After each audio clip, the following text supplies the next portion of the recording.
చిన్నప్పుడు మా అమ్మ చేసే అన్ని వంటల్లో నాకైనా మా అన్నయ్యకైనా ఈ దొండకాయ ఫ్రై అంటే చాలా చాలా ఇష్టం.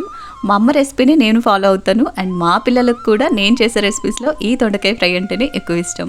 ఈరోజు డే 4 లంచ్ బాక్స్లో అదే రెసిపీ చేస్తున్నాను. మీరు కూడా తప్పకుండా ట్రై చేయండి. ఇది చాలా సింపుల్ రెసిపీ, బ్యాచిలర్స్ అయినా ఈజీగా చేసేయచ్చు.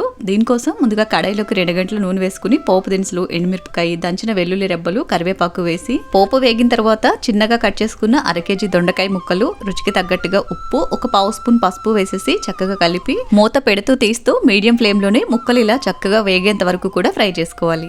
ఇలా వేగిన తర్వాత 2 స్పూన్ల కారం, 1 స్పూన్ ధనియాల పొడి, పావు స్పూన్ జీలకర్ర పొడి వేసి లో ఫ్లేమ్లో ఇవన్నీ కూడా ముక్కలకి బాగా పట్టేట్టు కలుపుకుంటూ ఫ్రై చేసేసుకుంటే దొండకాయ ఫ్రై రెడీ.